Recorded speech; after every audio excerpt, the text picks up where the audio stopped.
everybody, and welcome back to a new episode of Paia Groject, the unofficial podcast about the board game Gaia Project. I'm Matteo El Temblo on Board Gamer Space, and with me, as usual, here's Simone Molfo. Hello, Matteo, but today I'm not alone. No, he isn't, because today it's with the utmost pleasure that I can tell you that we have a super special guest. So, I mean, all of our guests are special somehow, but this one... Everyone is special, JD. Everyone is special, Turk. So, but this one is someone that we wanted to have with us for a long time, and finally we made it. I'm very excited about that. So you probably heard about the guy because he's been swamping Board Game Geek with his incredible topics. Yeah, you probably have. So let me introduce you from Bangalore, India, Dr. Arun Murali. Hello, welcome. Hi, guys. Thanks so much for inviting me on this podcast. It's a great pleasure. Hi, Arun, and thank you for accepting our invitation. Arun, as Simone was saying, has recently been under the spotlight on the Board Gamer Geek section of Gaia Project because and he is also very active on the Discord, we have to say, on both yes. Board Gamer Geek and the Discord, because he's been doing a massive work about the Gaia Project, about the statistics of Gaia Project. Do you want to say something better about it, Simone?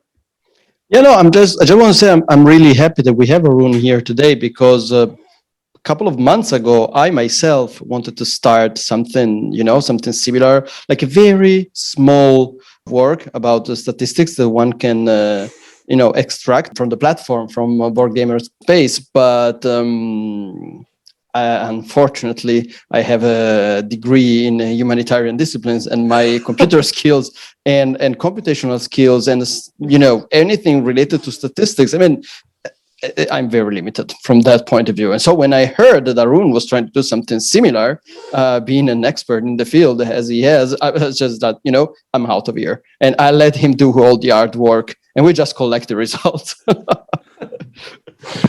Okay, see, Arun, basically we are exploiting you for all this, but I think that you were expecting something like this. Yeah, definitely, it's totally fine. Great, so everybody's happy. So, but before we dive deep into this, I'd like to point out some errata from our past episode. Namely, we have two things that we should say about these, and the first one is they're both about our GEODEN'S episode. It was last episode number 8. In a sense, yes. The first one was actually from Viskris, which is Arun's good friend, one of our players from Bangalore, who is currently trashing us in the Eurafricasian tournament. The tournament that we can stop babbling about, me and Matteo. And Viskris I'm playing actually with Viskris. I'm not playing with Viskris. Babuk has been playing with Viskris, and he has been totally trashed by Viskris. He's a very strong player, apparently. And he wrote us about the GEODEN'S that we forgot to mention the fact that the GEODEN'S have a very specific relationship with the 2 QAC action, the action that grants you 1 point per each planet type that you have, plus 3 points. And that is true. But in general, we haven't addressed much of power and CAQ actions in our guides. So it's not only about the GEODEN'S. The problem that Viskris points out is more in general. And I think he is 100% correct, of course. And this makes me think that we need to add a power and CAQ actions section in every guide that we do from now on. So please, people, if you have any errata concerning the Lantids, Gleans, and GEODEN'S episode, something that we have not mentioned about specific power and or CAQ action, please do errata us, and we will go back to the topic next episode. Yeah, regarding past guides, I just like to point out, it's an excuse, but the first one was about Gleans. I mean, not much to say about QAC actions when talking leads. If you Right. if you Fair can enough. if you can perform them. The other Fair one was enough. Lantids, which is basically rescore your fed whenever you can. So okay, work Yeah, done. and both their power cycles are not particularly exciting. So yeah, Exactly. Jobs done. Let's look forward. No, seriously. Thank you for pointing it out. That's true. With GEODEN'S, the true QAC power action, QAC action can be important in scoring. You can actually plan for that, I suppose. But I don't know anything about GEODEN'S, so I'll just stop here. The other one is just Galberg, who writes us as usual at the moment, and I'm very happy about that. And he writes me. He sends me a link to a game and tells me, fun Geoden game. Nice episode you guys made there. Then I open the game and I see that Galberg has scored 217 points with Geoden's. Okay, in a two-player game. right. But it's still very good results. Congrats, Galberg. Yeah, congrats, but I have to talk with you, and I think that we really should stop making these guides. Because if this trend continues, these people will be out of control sooner than later. And are clearly becoming way stronger than we are. I was recently tricked by Babuk. You know, we never mentioned the poor Babuk. I'm pronouncing it the Italian way. I don't know how the nickname of his is supposed to be pronounced, but our good friend Babuk, or Babak, if you want to pronounce it, you know, with an Anglo-Saxon pronunciation, he has tricked me recently into picking GEODEN'S in a 4-players game that we were playing together, and I was third pick, and he was fourth pick, and he picked Ivits, and I'm now currently being trashed by Babuk playing, but because, you know, we have Arielito playing Terrans, and he's playing Terrans alone. This guy forming alone is probably scored something around 200 points. Classic one.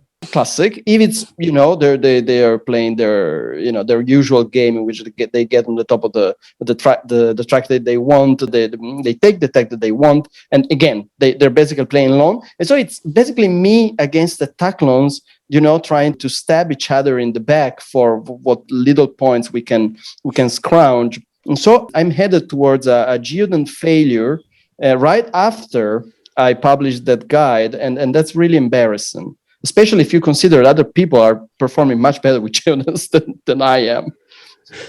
To me, it's fine because I mean, we won't blab about the tournament now, but I am towards the end of my second game of the tournament, and my next game will be with Geoden's. I was wrong last time.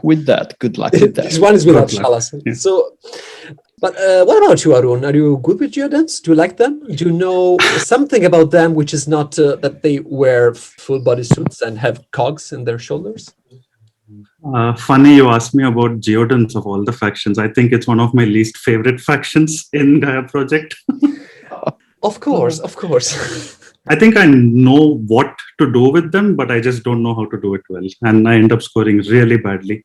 And I think it doesn't help that we have an excellent Geoden player in my group, which is Viskris. And he almost always wins his Geoden game. And I'm like, okay, I should try the same thing out. And I'm scoring 130. Yeah, it just doesn't work. Yeah, I feel it. So you lived the nightmare alive with Viskris, correct? I mean, so actually, Chris is based in Pune, which is another city. It's a funny story, actually, how I met him. It was actually through our tournament, Matteo, which we played from the 9-month tournament, which Marco organized. Yep. So I think I played against him in round 2 or something. And then I said, okay, you know what? Maybe I just message him on the side and see, okay, maybe does he want to play otherwise? And that's how it all started with us. Yeah. No. So do you play live with Viskris or you just play online games? So when I started playing, it was, I think the first 50 games were live with a couple of friends. This was, I think, just towards the start of the pandemic. Yeah, right. Then we shifted to Board Gamer Space, where we had around, I think overall we had around like 15 to 20 players. But over time, I think it's around 5 or 6 of us who have been playing quite regularly. So it's me, so my partner, she's also a very good Gaia Project player. Viskris, who has been a very, like, I think in the last 6-7 months, it's been the 3 of us plus another player, Sharath, who is also, I think, in your tournament, in one of the leagues. So the four of us, we keep having games every week on BGS. We haven't been able to play live much of late. In the last 6 months, it's mostly been online. All right. Yeah, I remember Charlotte. I think I played some games against them in the past, but I can't quite remember right now. Yeah, I'm sure he did. I don't know if he's in the tournament, but I can check it out. Yes, I think he is. I think I remember seeing one of his games. I think Group B, maybe. I think he's having a really bad game right now. He was really upset with that. Oh, poor Charlotte. Oh, yeah. I see him. He's there. Oh, he's with Lucas RRR. He's in the third group. Yeah, right. And Marcus, yeah. And Rescode. And Rescode, who's playing Best Codes. This is fantastic. But no, who played Best Codes, actually.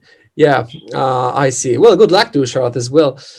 But maybe, just maybe, we could start talking about Arun's work. What do you think? Oh, yeah. That sounds about right. Because, like, he's here, so I was thinking that. Okay, just quick introductory note. Arun has started a sort of a table of content thread on Board Game Geek, which is linked in the description of the episode, where he said that he planned 9 other threads where he's describing the statistics about specific aspect, I would say, of Gaia Project. Arun, sorry. So tell us quickly, or even not quickly, what you are doing. And I would like to ask you first, why are you doing this? Because what's your goal? Well, what do you want to find out? I think the first time I thought about this project was around like 6-7 months back. I think it was around March. And I was talking to Casper, Kespi on Board Gamer Space. So I think he was also part of our tournament. And then we just exchanged a few mails, and then both of us are really excited about statistics. But that was a point where I was a complete zero when it comes to data extraction or just anything to do with statistics, because that's not at all my area of expertise, like Simone mentioned earlier. But then that was an idea I had. And the main, I think what I thought about then was, okay, like it's such a vast game. It is such a complex game, and it is quite difficult to, talk about everything in just one post. Like ideally, I would have probably liked to say, okay, like Ambas, these are all the things which you could do with Ambas, but then that would just become really, really, really, really long. And then I decided, okay, let's think about this as in categories. Why not we look at it as, okay, so I mean, at the end of the day, Gaia Project is about scoring points. So what are good scoring routes? And maybe then go deeper into scoring routes. Which factions are good at it? Which factions are good at final scoring? Which factions are good at QIC actions, and so on. So over time, this became a project. It became a lot bigger than I anticipated personally. Yeah, I can see that. Yeah, if you go, I mean, you should do that. When you will go and see Arun's work, the first thing that you will notice is that it's massive. It's impressive how many data you collected and elaborated.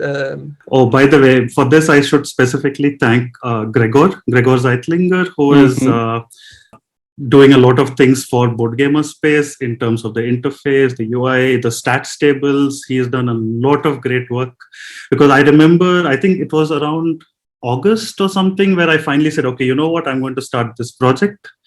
And I basically tried to learn how to extract data. I spoke to Elliot or Coyote on the BGS, the one who runs BGS. But then I was really struggling, and I think I may have crashed the BGS server a few times by pinging it too much. So then I said, you know what, I'm struggling to extract this data. So I was just venting to Gregor about this, and he said, you know what, I could do this really simply. I can give it to you very soon. Just let's talk about what all we, what are the questions which we would like to address, and I will give you the sheet.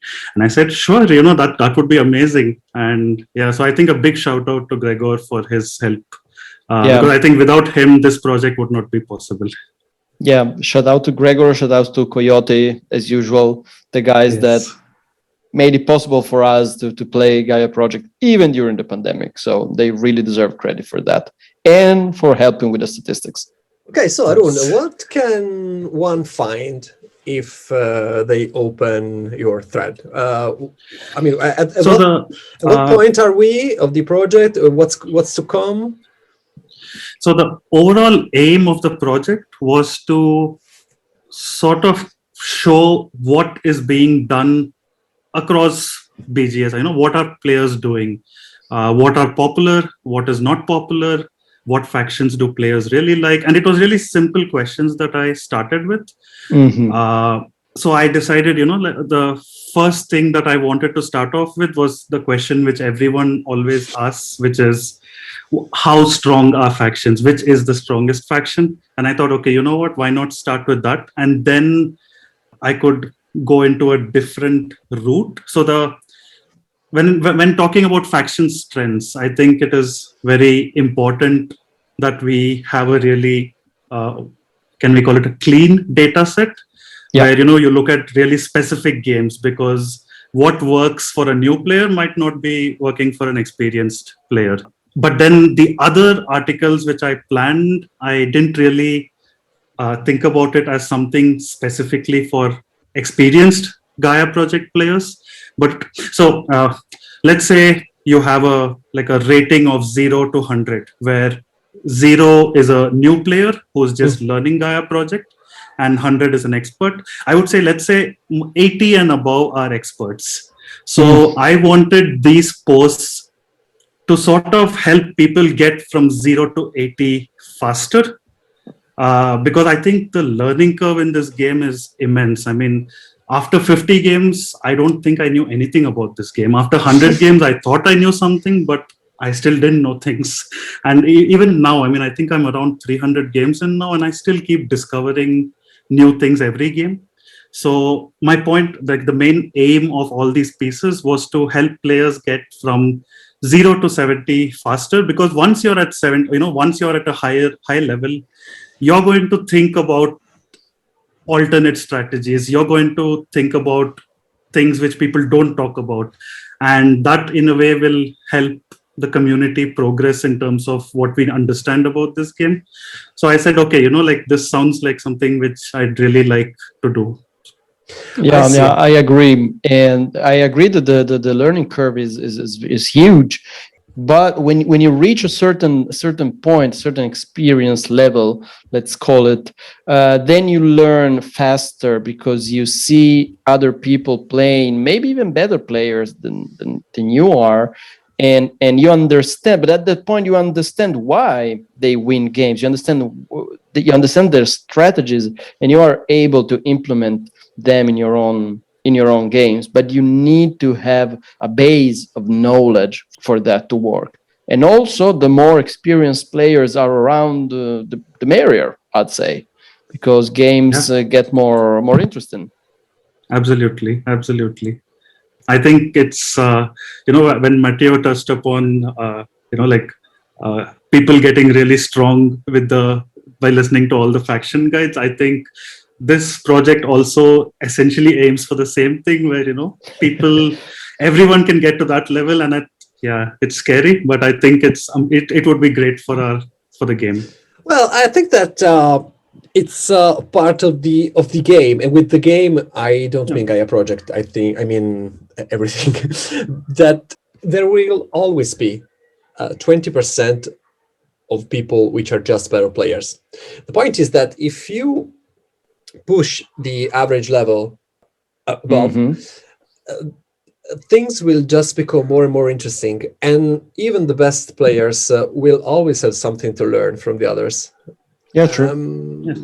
And that's part of the fascination of this game, because it's so easy from under the rules aspect. It's not super easy. I mean, it's for sure it's not a light game, but it's much more complex than it is complicated. if you get what I mean. Yep. And you can literally play, as you were saying, for years and years and still have lots and lots to learn and something to discover.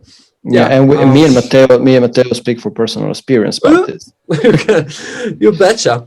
Okay, so you were talking about clean dataset, Arun. So what strategies did you apply to collect your dataset? I'm sure there is plenty to talk about, but for instance, how do you distinguish good players from bad players when you are collecting a dataset? How do you know whether or not a game was played by good players or average players or bad players? By the way, sorry, he said starting players, not bad players, because those are I'm sorry, but my vocabulary is very limited. I'm a non-cultured person. No, to be honest, I think that's a very difficult. I don't think that question has exactly one answer. Where I say I look at this metric and I can separate a good player from a bad player. So I tried a bunch of metrics with the Board Gamer Space data. And I think I remember the days where I think even the three of us had a lot of discussions on what would be good metrics on this. I think ELO was one of the most obvious metrics, even if I personally don't think it completely represents the population. Sure, like people who are above a certain threshold are more likely to be high skill players, but I think this also misses out on a lot of players, for example, who maybe don't play as much on Board Gamer Space, or for example, you can even take the example of my group, because we play always against the four of us, and because of this, I think at any point only one of us can ever be about 300 elo, because we're always exchanging elo amongst ourselves. Sometimes it's Whiskers, sometimes it's me.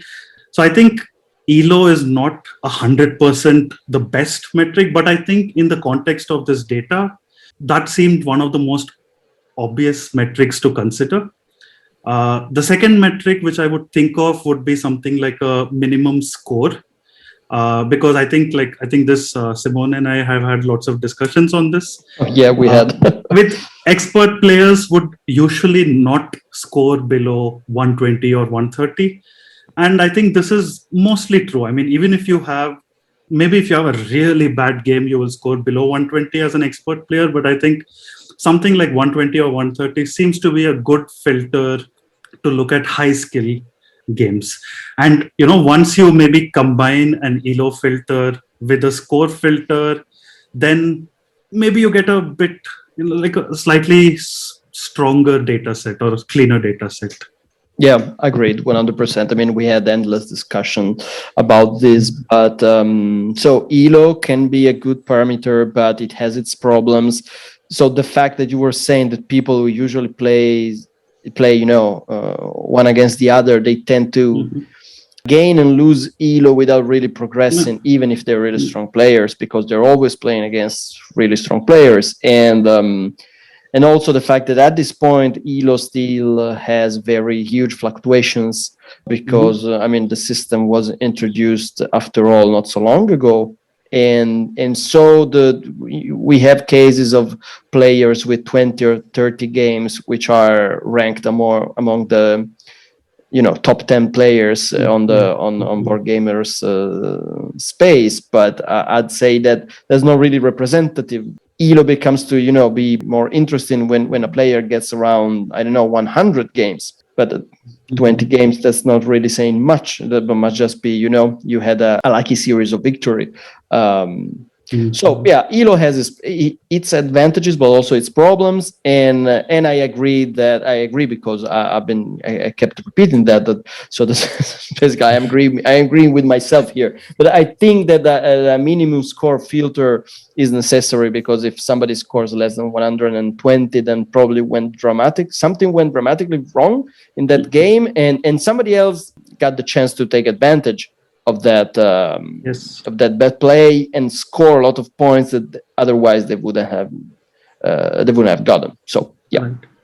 I think one very good example of elo not being reflecting on player skill was Matteo himself, because I remember in the tournament we played, I think it was in the tables where I was playing against Matteo, he was always the lowest elo.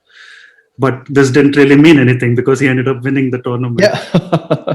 Exactly. This is funny because we had exactly the same problem that that your group has. Because for a very long time, I kept playing with Simone and other two friends of us, especially, which were at least more or less of the same level, but we kept giving our elo to each other. So one day we just swore, okay, no more of this. Let's see what happens when we play. I mean, at least on BGS and with this system, exclusively with other people.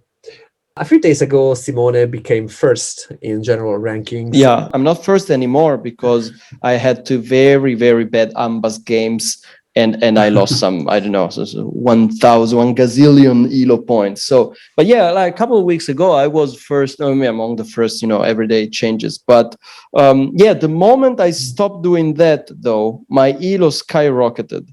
And this is an example of how elo can be deceiving. Also because our two friends that we were constantly playing with were much less active on the website than we are. So they had very few game, low elos, and every time I lost a game to one of them, I lost some 50 points of elo in just one game. That makes no sense, right? If I lose a game to Matteo or Babak or I don't know, Hikari or all the strong people on the website, I don't lose that many points. If I lose against the people that have few games and few elo, I lose a lot of points. So it is representative until a certain point. Yeah, so the filters you applied were both the elo, which, okay, has its problems, has a lot of problems, but in the end, a 450, a 500 elo player will still be a good player, and that's it. This is my opinion, for sure. at least. Yeah. Yes.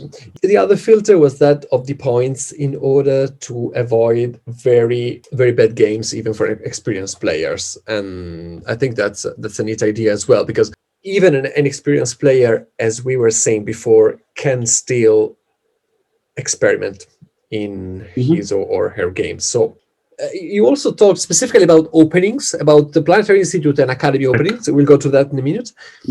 And I have seen that the worst landed opening in general terms are those with Academy. And I am 100% sure that one of those games was mine, where I scored like 110 with landed. So this is just a random example of how things can go horribly wrong if you try to go against common sense. But let's see what you have done in more detail, if you all agree. Sure. Let's start from the faction tier lists. Did you find any surprise here? Personally, I think that this data is completely wrong, because I see that Baltacs are not the worst in I think that this data is totally corrupt and we should do everything from scratch. But yeah, what do you think about the data you found? I think the very first thing which stood out to me the most in this, I mean, even before I get into tier lists, was the fact that Firax are played lesser than Gleans. This was unbelievable for me. At 4th player, Firax are played lesser than Gleans, and I did not expect this. And that's probably because in my group, Firax are, I don't know, I mean, I feel like we would have contributed to half these games or something. Like, we play Firax all the time. So I think that was the first thing which was an absolute shock to me. It diverged a lot from your, let's say, local meta. Yeah, exactly. But I mean, when you think of the tier lists as such, I think overall it was along expected lines, in the sense that Ivets, Ithars, and Taclons were, regardless of the metrics we used, they were always top 3 in a different order.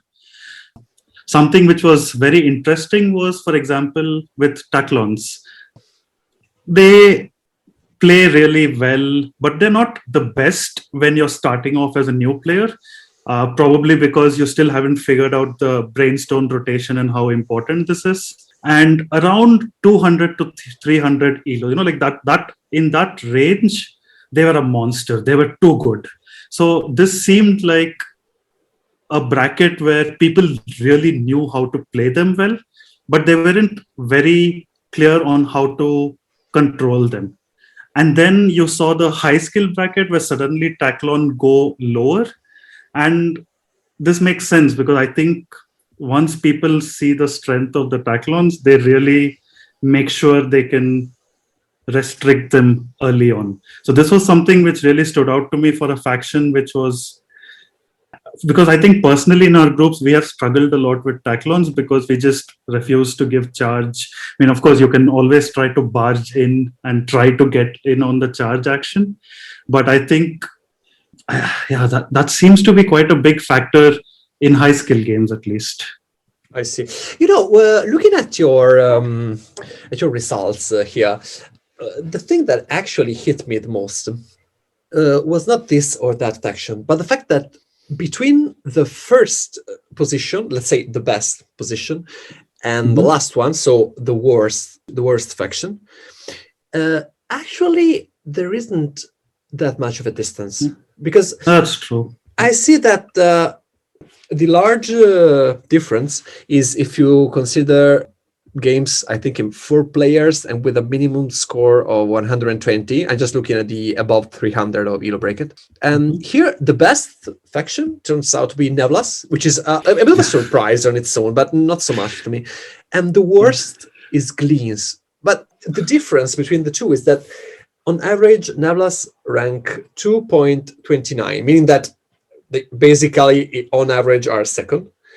And Gleans 2.79. So they are almost third, but there's just a 0.5 difference in their average. And this covers the whole range of the rankings. So to me, it looks like the game is incredibly balanced. No, absolutely. I think, we can always say that, there are some factions which are really bad.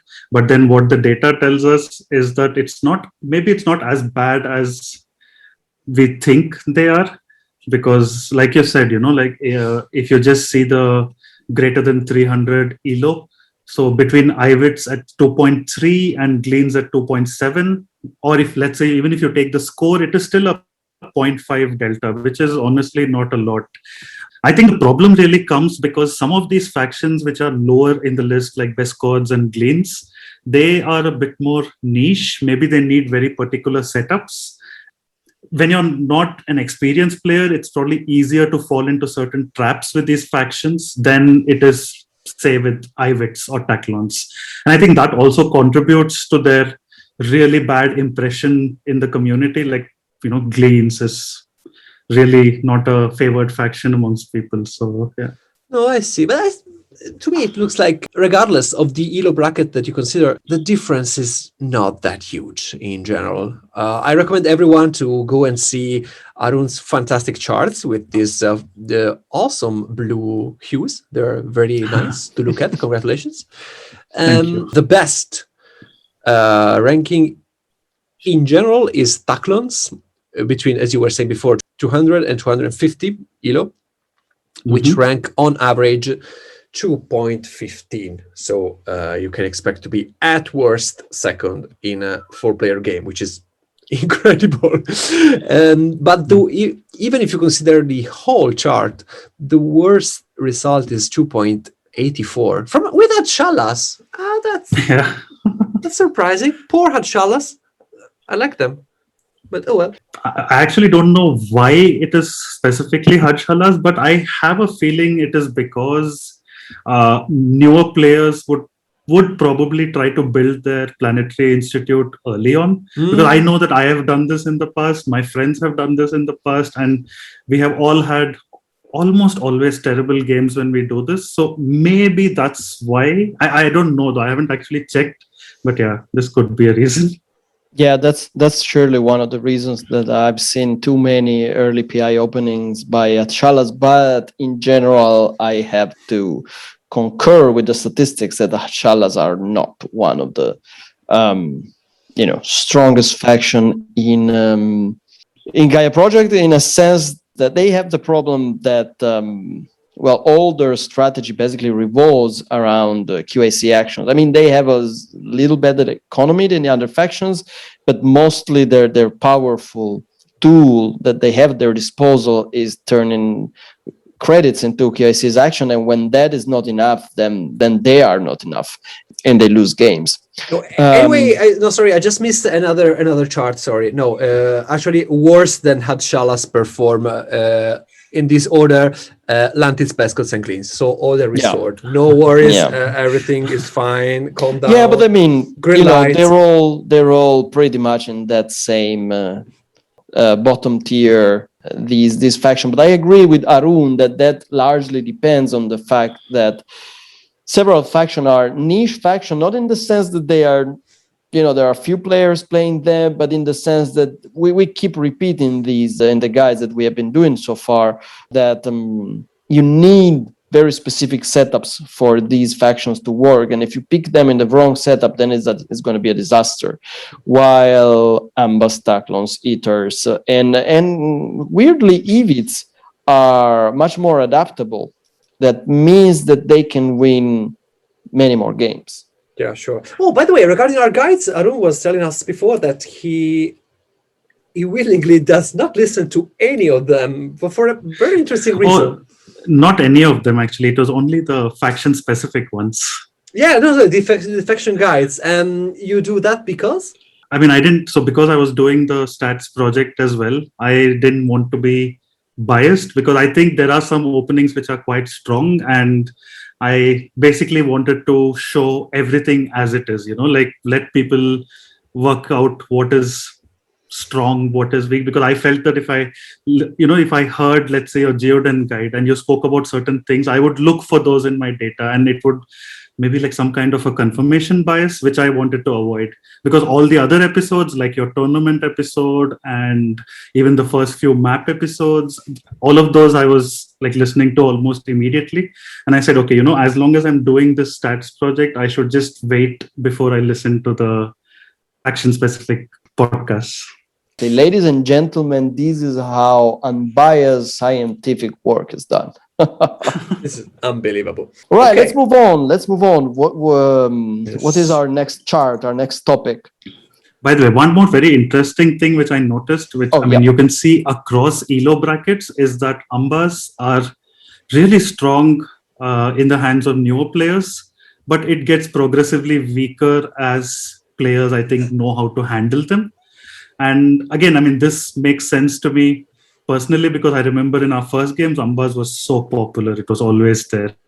And towards the end, it's like, of course, people also discover other factions, but I think Ambas, they're around where they should be to me. And also talking about where they should be, I think Baltacs are exactly where they should be, in my opinion. I mean, after my first 50 to 100 games, I thought they were a top 3, top 4 faction. But I think now I would say that, they're around, like Ambas, Baltacs, Firax. These guys are around the same level, which I'm quite glad that the statistics told me that. Yeah, they're around the mid-level, around mid-level. half of the statistics, which mid-tier factions. It could be, not to me, but anyway.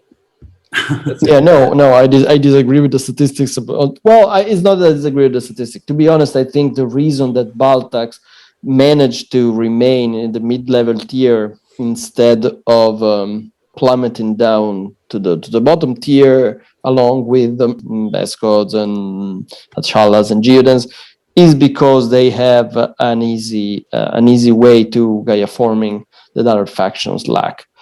So the point is that Gaia forming factions, if they want, they have let's call it a reserve of points they can tap that other faction do not have. So it's really hard to Gaia form, say, if you are playing Lamtids. So there is no way that you can Gaia form with Lamtids and take the 3 points per Gaia Mine basic tactile and then score some 20, 21 points out of that.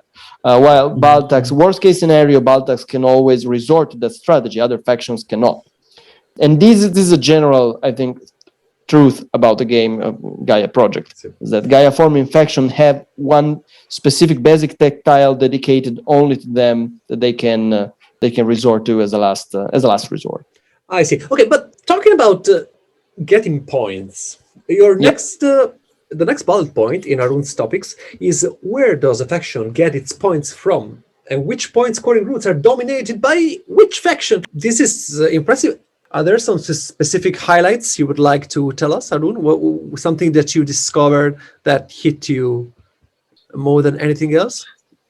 I think one of the biggest conclusions I made from looking at these tables was that advanced tech tiles are one of the biggest source of differences between experienced players and new players. And as someone who struggled to understand how useful advanced tech tiles were for maybe 100 games, I think this makes a lot of sense, because now when I look at a map or a setup first, the first thing I look at are the advanced tech tiles. But if you had told me this when I was 50 games, 100 games, and I would be like, how does it make sense? So I think that really stood out to me in this table, where you can see a huge difference between factions scoring well in advanced techs. I think that's one of the biggest differences I noticed. Yeah, that's something I actually noticed from a qualitative point of view by playing over and over on BGS. Mm-hmm. I noticed that newer players did not focus on advanced tech tiles. Well, I looked at them as first thing, as you said, because I was raised in a bloody arena of death and murder, where only the strongest could hope to survive. And after 1,000 defeats, you start looking at advanced tech tiles at the beginning of the game. I think, the reason that newer players do not focus on advanced tech tile is that advanced tech tile are something that come late in the game. They start getting them in the mid game or mid late game, and so that needs a lot of planning, a lot of careful planning, because at the very beginning of the game, before you even pick your faction, you already know what advanced tech tile you're aiming at, and more or less when is it that you're going to get it, like round 3, round 4. So that requires a lot of experience. And obviously, if you just started playing Gaia Project, that's a really difficult thing to do. And also the same applies to round scoring bonuses. And I don't know if Arun can say something about that, because I think that's a really interesting topic. So with round scoring, to me, how it looked was factions which do well in round scoring on average are a bit more versatile because they are scoring more points in general. But I'm not sure if this is a one-to-one relation. This is what I thought. Or, for example, if you see Taclons let's say you look at the graph which says 4P games, 300 elo and above, and minimum score 120. So Taclons have the highest, like 34 points out of round bonuses, which makes sense because I think Taclons are quite versatile. I saw round scoring as a sign of versatility, but I'm not sure if that is necessarily the right way to look at it. This is a super interesting point to me. I wanted to ask this to you at some point, but so I'll just grab the occasion. What is the correct way to look at all of your work, in your opinion? Because I have an idea, but I wanted to say it after. Okay, so I would ideally try to look at it faction-wise, but unfortunately, I couldn't make the posts faction-wise because I think there's a lot of context needed, and it makes more sense when I discuss it this way. But let's say we take an Ambas, just as an example. Okay. Now, the first post tells us that, look, Ambas are quite strong when in the hands of newer players. And they are good. They're still quite good in the hands of experienced players, but not amongst the strongest factions. Now, when you look at the scoring routes, this article, you can see that, okay, look, Ambas clearly love federations because, well, their PI really supports federations. Of course. They do really well in final scoring, which again, if you're an experienced player, that makes sense because, when it's structure, okay, that is actually, the details would come in the next article. I'll come to that then. Oh. But, you sort of have an idea of what Ambas do well. Now, if you go a bit deeper into final scoring, which was the third article, then you see that, okay, look, Ambas do well at structure fed sector, to an extent at planet type and satellite, and not so good at Gaia. So this basically gives you an idea when you start off the game. Let's say you see it as Gaia and Satellite. Maybe you won't get 36 out of 36 with Ambas in this because they're not great at those. But let's say it is structure with and structure fit, then they're quite good. So that is something which you can take regarding Ambas from the third article. Then when you look at openings, then you can say that, look, Ambas like to expand early, but that is not the only way they open. You could open an academy with them, but whatever you do, please do not open a PI with them.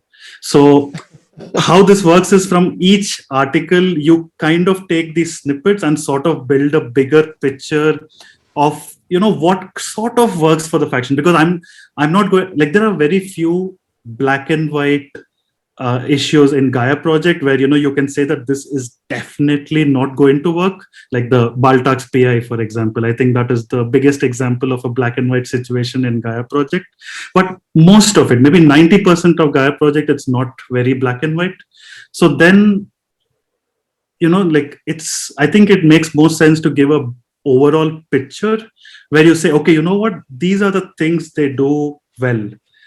You can aim for them. If you don't do well in that, you probably have to compensate elsewhere. I would personally look at the whole series as in that context. Thank you. Because I am a bit torn on the whole issue of statistics, because on one hand, I really like statistics in general. I like to see what numbers tell us. But then in this case, I discovered that I don't like what people start making out of them. Because I saw on the Discord that a lot of discussions started saying, what would you do with, I don't know, Xenos or this faction? Someone says, okay, out of my experience, I like opening, I don't know, Academia with the Xenos, for example. And then one says, looking at the statistics, you should always open, always not, but you should open a research lab and 5 mines because you have an 88% better probability of winning. Or after we published our Lantids guide, they said, oh no, but you just open your PI and then the more mines you build, the better. But this game is too situational. You just cannot reduce it to that. The other thing that I noticed is that these statistics maybe tell you what, but they cannot, by their very nature, tell you the most important thing, in my opinion, which is how and through what. Because recently I happened to play a game where I was Neblas. I was first player as Neblas, and there was the charge for 4 points per large building round booster in the set of boosters, and the other 3 players all chose their boosters and left me with Neblas as first player that booster. And I think, you can look at all the statistics in the world, but as long as you leave Neblas as first player, that booster, you are not going to win your games, because that's a huge mistake. But this is an example. I don't want to roast the players at the table, which of course had their reasons. But what the statistics cannot tell you is what you learn through hard experience, I think. I hope I explained myself. What do you think about this? And Simone, of course. Yeah, I think one of the problems with statistics, but not statistics about Gaia Project, statistics about anything in general, is a statistic. They capture trends, but tell you very little of specific circumstances. And as you were saying, Matteo, Gaia Project is made of 1 billion tiny details that all combine all together. So it's a very situational game, and statistics tend not to be situational. So you have this contradiction here. And another thing I'd like to point out is that this is especially true for these factions that tend to perform, well, not badly, but let's say worse than other factions.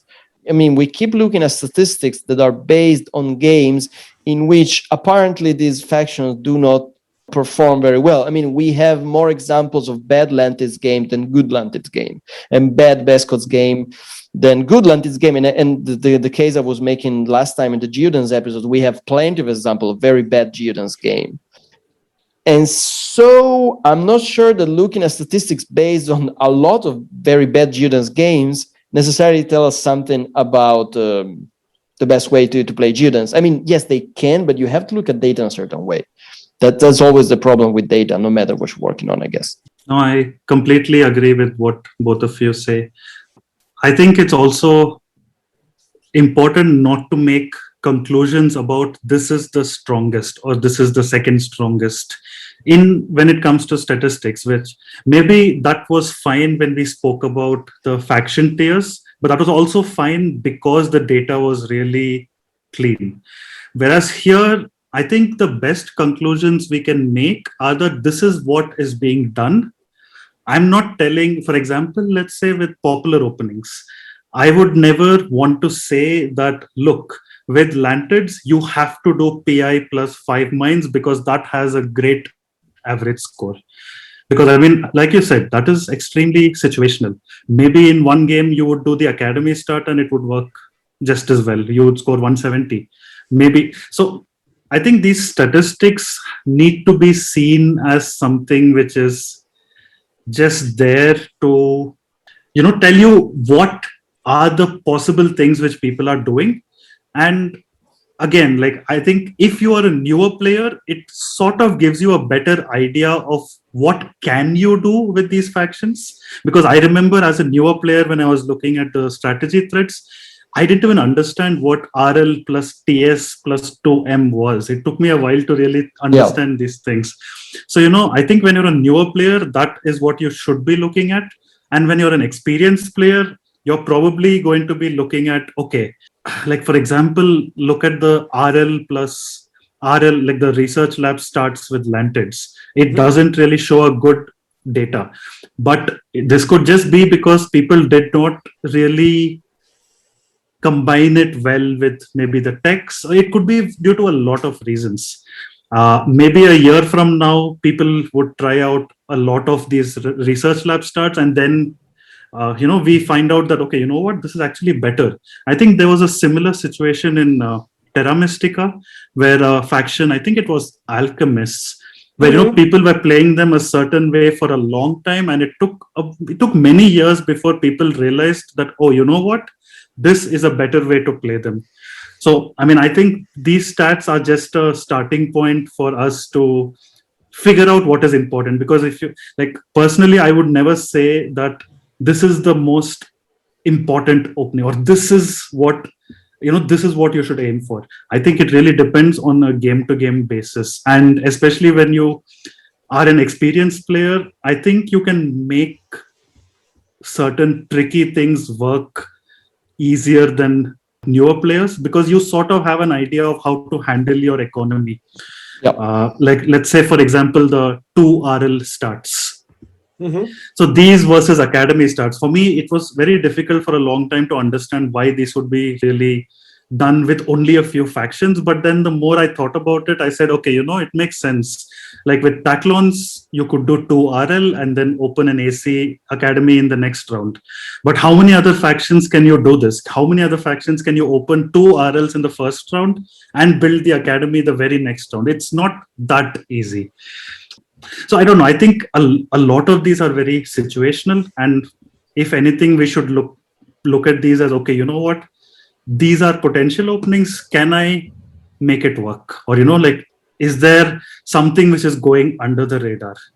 And I think like Matteo said, sorry, the last point was, like Matteo said, I think something which is very important here is in Gaia Project is the ability to improvise. I think we discussed this before.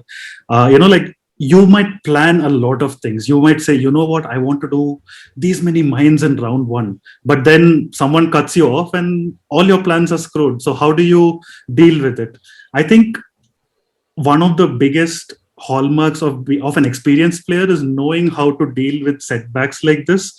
Maybe you don't get the advanced style you want. That's it. And like you're screwed because someone went on the same track as you, took both the advanced style and the top of the track, and now you're just holding your head. So I think the ability to improvise, the ability to think on your feet is something which is very crucial in Gaia Project. And that is something which statistics will not teach you.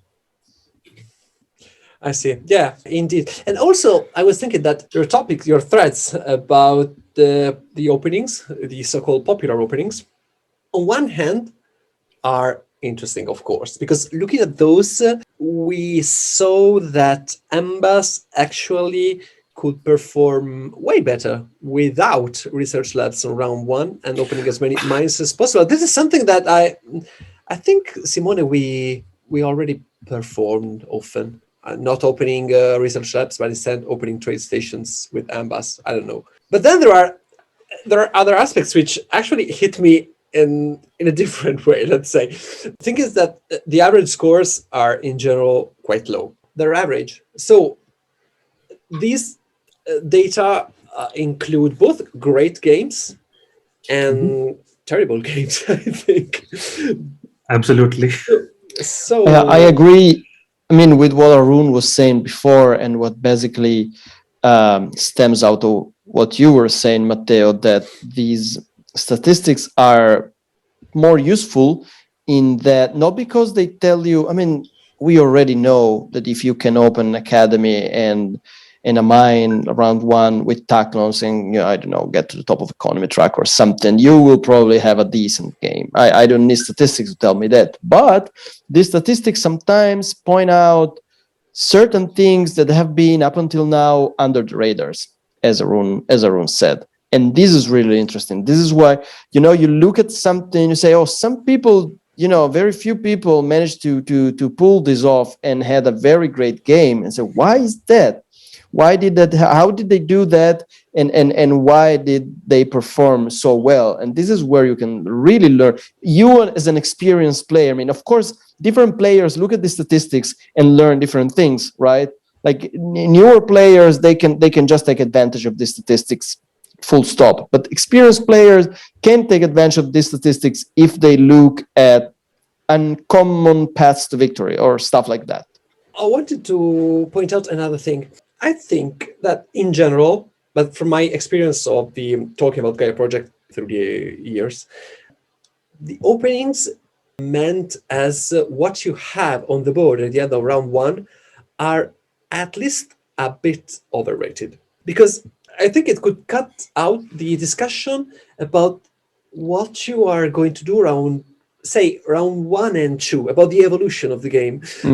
For example, I have almost never heard of aiming at forming a federation round 2. I've heard it with, say, landed sometimes. For example, with Xenos, that's super doable. And I think that can lead to very, very interesting strategies. But I think that there's where an example of where we have room for collective improvement, maybe. Yeah, no, I completely agree that, the first round alone doesn't give you the entire picture, like first round opening. And I think one of the best examples of this is a game I had last week, which was my best game and my worst game at the same time.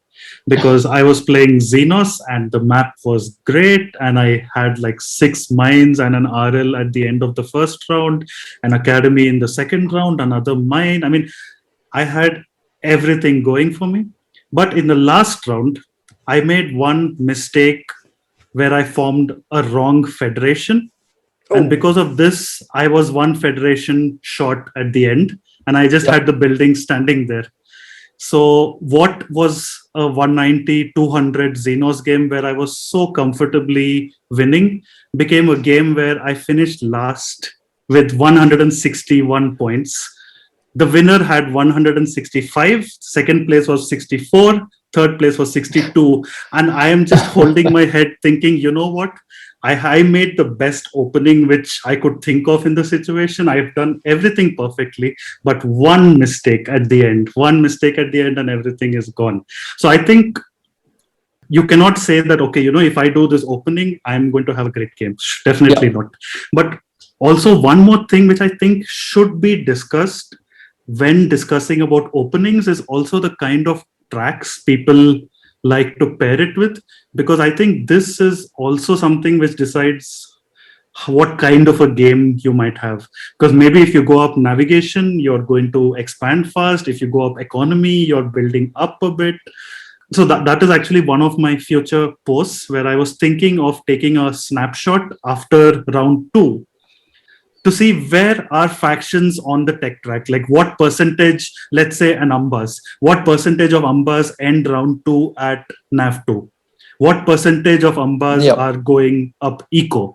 So this seemed something very nice, because till round 2 or maybe even round 3, this gives you an idea of how you have built up your game. I see. That's very important, and it comes back to what we were saying at the beginning, that you absolutely have to learn the small details of the game through your experience into dozens of games, I think, to perform everything the best way possible. And also, I think there's plenty of room for alternative paths to those which are the most safe, so to say. I'm currently playing a turns game where I am trying to go up economy, but basically because the 2 points per Gaia track sits at the top of the economy. I have absolutely no idea how it will end, but I remember you had posted about this on the Discord, and I think that's when I said, okay, you know what, I'm going to look into the data set which I have to see, okay, how are Terrans actually doing this? If so, what are they starting? And I was very surprised, because I found so many different options of people who have done economy starts with Terrans. And these were high skilled players, like between, like whether it was, I think it was Lemon NLD Gityan, or there was a Hikari game which I saw. There were a lot of, I think there was also a game which I saw of, a game which you guys had played. I think it was I remember that specific game. It was Simone. Simone did that and totally trashed us. I remember that. So I was actually surprised, but I think this is another place where I think stats would really, having a data set like this comes in handy, because I could just quickly apply the filters, and I'm like, oh, you know what? This is what Matteo asked for. Let me just quickly see, like, okay, this game. Okay, I think it's good enough to show it, because I also want to make sure that, okay, it is relevant enough for you to consider doing it.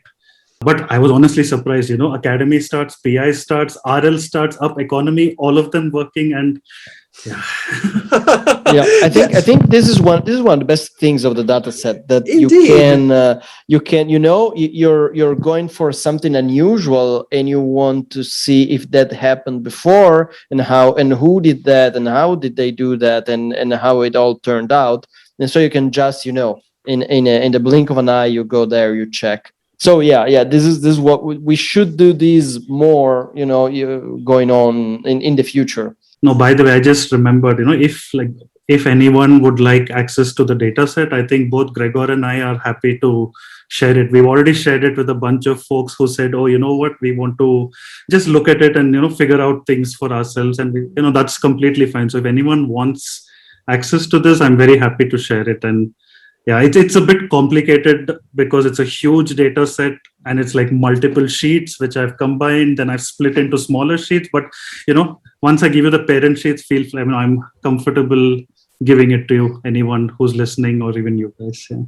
Yeah, that would be super interesting. I'm not sure I personally would be able to navigate through that, but I'm sure a lot of people would be interested in having access to that kind of data. So, well, Arun, thank you for everything, but especially thank you for stressing the fact that this data do not freeze our scene of Gaia Project. No. They just snap a photograph, Yes. if I get it correctly. So they show us what is there and also what is not there, and there's plenty of room for expansion, exploration, and stuff like that. That's a great thing I'm bringing home. A very good take-home message for me. So, do you have something you want to say in conclusion?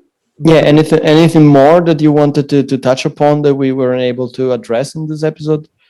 Yeah, of course, excuse me. Of course, there's a ton of things, a ton of data, conclusion and stuff. So I encourage everyone who is listening to us to go and see with their own eyes the amazing work that Arun has brought together, and the work that he's going to bring to us, because there really is an incredible amount of work. I already said it, but I will repeat it gladly.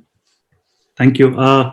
I think about the topics as such, I think there is one really big topic which I'm scared to work on right now, which is the advanced tech topic, because you have 15 advanced techs, you have 6 tracks, and you have 14 factions. And I'm like, how do I even visualize this? How do I show this in a way where people are going to understand? I mean, I still have to figure this out, which is why I've been delaying that for a while. Yeah. But the other topics are smaller topics, which I think, like there was something very interesting which I was thinking of doing, but I haven't gotten around to it, which was like a color wheel analysis of sort. Like, like if these 4 colors or if these 4 factions of, are in the game, like, is there a certain bias? Like, like, for example, if it is Terrans with 3 other non-Gaia forming factions, you would imagine that Terrans usually performs well in these cases. So could we form like, something? This was something which I had in mind, which, maybe in the future. And I think one of my ultimate aims when I started this project, which I don't know how plausible it is, was to sort of define a faction with an equation. But I think this game is very varied for me to think of making just one single equation, which is quite difficult. But I think apart from that, I think I would just like to give a few shout outs, because there are a lot of people who helped me in this project. I mean, apart from Gregor, who I mentioned, who helped me with the data set, then it was like my regular group. This is my partner, Viskris, Sharat. I think I've bombarded them with questions. I mean, the 2 of you, I bombarded you guys with so many questions. And I think Casper, who I keep talking to now and then, and, he gives a lot of ideas. Oh, in fact, Casper had this idea. I mean, you guys don't have to accept this at all, but he had an idea whether we could use the statistics to determine who are really good players of certain factions. And then maybe you can interview these people and ask them, what do they do? Why are they so good at these factions? Oh, yeah. That'd be great. So, maybe we can figure out what are metrics for good players, and I can work on that in my data set. And I give you the names, and then you guys can basically talk to these people, because I think I would love to listen to good best chords players, for example, because I think I'm quite weak with best chords, and I think many people are quite weak with best chords. Or I would love to hear the thoughts of a good, maybe, I don't know, any faction, like even a great Taclon player, because I remember, I think it was Marco in our tournament who had that amazing Taclons game where he just improvised like this. And, I would love to listen to their thoughts on, what makes the faction so special. Or, why are they good at the faction? What do they do different from the others? When you look at it, I think the 2 of your names are also quite prominent on this list. I see a lot of Molfos, to be honest. When I say, I did a basic, average score filter to just see, okay, like let's say 5 games, average score, top 5, let's see who does what.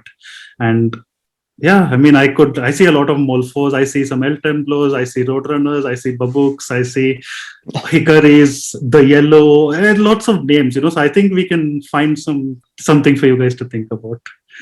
Oh, thank you. But That'd be good. Also, because I have noticed that some of the top ranked players on Board Game Space are not so active on the Discord, and that's a pity. That's a pity, because I would like to know what Hikari and the Yellow and these people, like what do they think about the game? What are their opinions are about everything, tournament, strategies, auctions, whatever. So maybe this could be a way to get in touch with them. So for let's sure. do this. I think there are also some I don't know if it's Korean players. I'm sorry if they're not Korean. There are a lot, the Korean Alpha, I think it's Korean, and there are a lot of good, definitely there are some good Korean players. Yeah.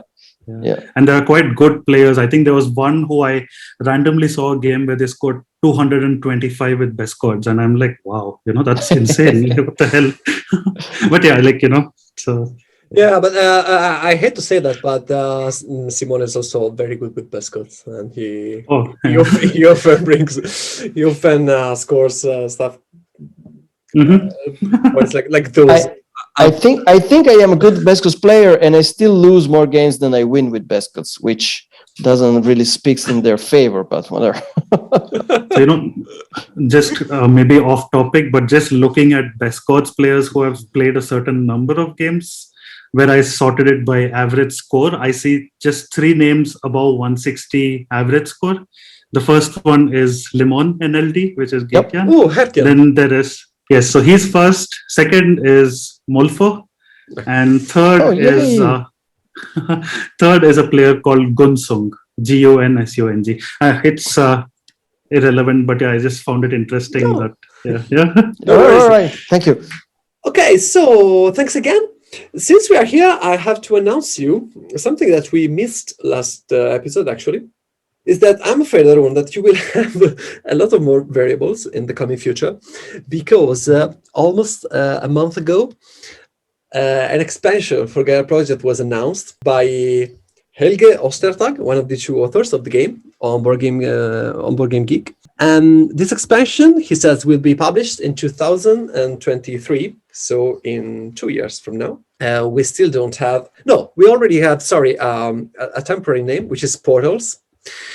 And he says that the expansion will include, they're currently testing 4 new factions, which are Darkanians, Tinkeroids, and a faction all about asteroids, which are something which would be introduced by this expansion, Space Giants, and Guardians, a faction for gas planets. I don't know what that means.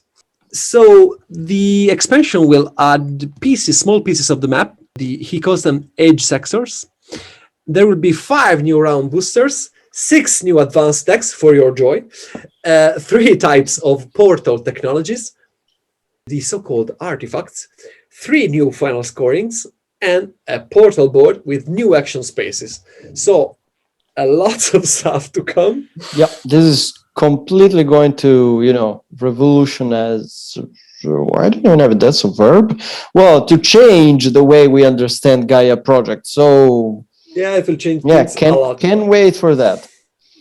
Arun, get your statistics in order, because in 2 years you'll have to trash them and start from scratch. Straight into the bin. Immediately. I am super excited about this, but not too much, since I will have to wait a lot. But I am a bit afraid for the new factions. By the way, they will work exclusively with expansion, because they all revolve around new mechanics introduced by portals. I sincerely hope that they won't be too strong or too weak with regards to the other factions. But since they seem to test things quite thoroughly before releasing them, so I have good expectations. Yeah, agreed. And I really hope they take the chance to do some tinkering with the existing faction and trying to introduce some little balancing mechanism, because, as we said, Gaia Project is a very balanced game, but it could be even better balanced. By now, and the statistics of Arun, I think, have confirmed this. We know that certain factions, on average, tend to perform better than others. Yeah, regardless of the level of the players involved, by the way. Exactly. This is interesting. Okay, so Arun, thanks a lot again. Do we want to say something rather quickly, I suppose, about how the tournament is going? Simone, how is your tournament going, by the way?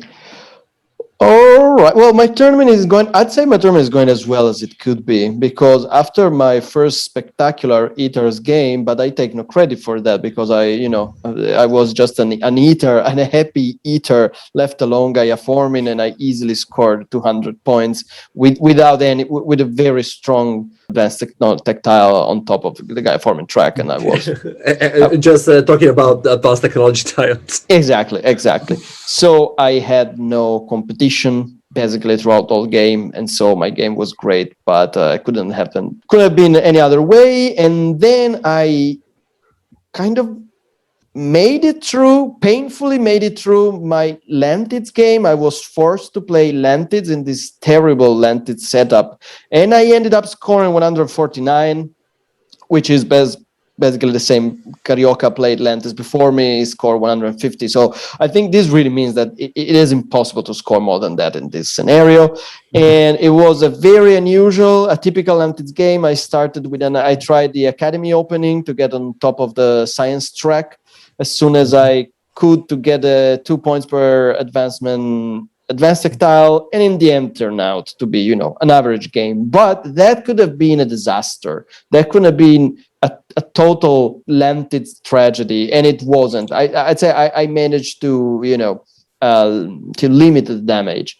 And I have now just started my EVITS game, when we do not expect EVITS to perform particularly bad or particularly good in this game. So I'd say the tournament is going as well as I can. I know that the group was Group A that Viscris was in, or C. No, it was Group C. No, It's Group A is mine. Yeah, so they're already done, and Viscris has. I'd say Viscris has trashed all his opponents. I mean, he is one of the two players who will move on to the next round of the tournament, and he won by a large margin, as far as I can tell. And I'm not sure who's the second player who passed on to the next stage of the tournament. I was actually talking to Chris recently about this, and he mentioned that I think Babuk missed out in the end because Duker, I think it was Duker. Duker. Yes, correct. Yeah. Duker. Yeah. You're correct. Yeah. It was sorry, Duker. We forgot about you, but we didn't have it with us. Thank you, Arun helped us, and yes, it was Duker. Oh yeah, regarding how me, is your tournament going, Matteo? Well, in the end, I won my first game with Neblas, notwithstanding that horrible start where everything was done wrong by me, but I managed to win the first game with 183, thanks to the 3 points per lab, which is very good. Advanced style, yeah, with Neblas, that's very good. And now we are painfully and slowly heading towards the end of the second game, where I have had Shalas and both Neblas used by Bardopondo, Gleans, and GEODEN'S. No, all three of them kept stealing planets from me from every single round. I am really struggling expanding. Luckily, Hutch don't need to expand that much to the stuff. I opened with the Academy and just skyrocketed the economy track, and that's it. Good old Hutch. That's fine for me. Classic Atshala strategy. Yeah, classic and reliable. Classic, the good old economy rush with Atshalas. I opened PI round 2 because I am stupid and I wanted to follow the round scoring. So it was large buildings round 2. But now things are not that bad. I got the 3 point per trade station advanced style, which is one of the worst ones, but this is what we have at our disposal. So I'll see if that works, because up to now, they gave me exactly 0 points. But I have great plans for it, because the final round is 4 points per trade station, which combined with my textile will be 7 points per trade station, and I plan on topping the economy track. So this is basically all the points I'm going to do this game. So poor Anshalas. All right. We'll see how that shakes out. I don't know anything about Group B, to be honest. I haven't been following Group B that much. I think they're lagging behind. They're being the slowest group in the tournament. So slower than us? I don't think that's possible. Oh well, maybe not then. But anyways, we will come back to you next episode with more information about this tournament that nobody else cares about. Actually, no, because he's in my group. I was also talking. I actually met him last week as well when I was traveling. So we spoke about this, and I think the first game had him on Ithars and it was Marcus on Baltax, and they both had really excellent games. And I think this game, Marcus is having a great game from what Sharat tells me, while he is Baltax now and he is having a disastrous game. I think Lucas is, I think he mentioned something about both Lucas and the fourth player. Was it Rescott playing the best card? I think it was. Yes. So I think these two were rushing the 3 VP Fed tile on Terra in round 1, round 2. They did like straight ran up Terra. And I think in the first game that didn't work very well for them. And this game was a bit different, but he's not very happy with it. So yeah. Well, we should have you here more often, Arun, because Arun knows everything. he's basically covering all our tremendous holes, super large holes. Great. But I have to say, this tournament is proven to be really interesting because you see, the more I play in this tournament, the more my opinions about auctions become stronger, because you can really see how you play the same factions in the exactly same setup, and you see completely different things happening each game, because it all depends in the end by the interaction between you and the other players around the table. So it's a complex system where every element influences the other. That really turns out into an unpredictable outcome, so that I am less and less convinced by the auction system. I see. They say that the Gaia Project is a deterministic game, which is somehow true, but there's a lot of randomness in the game, actually. And that randomness comes from the actions the players decide to take, because people's decisions can be foreseen on large numbers, but when you look at the individual, you really cannot know what a person is going to do, and they are going to surprise you. So, Arun, do you have something you want to say in conclusion of our chat? Just that it was really great talking to both of you, and I had a lot of fun. Well, thank you really for being with us today. Let's hope we can, do stuff together in the future as well and collaborate again. Sure. Yeah, definitely. Okay, so thank you all for listening to us. And maybe you want to subscribe to our podcast on our Podbean page, which is something I have never said up to now, but it would be really nice if you would do so. Yeah, please do that. And again, thanks for listening to us, and hear you on the next episode of Paia Groject. Bye. Goodbye. See you.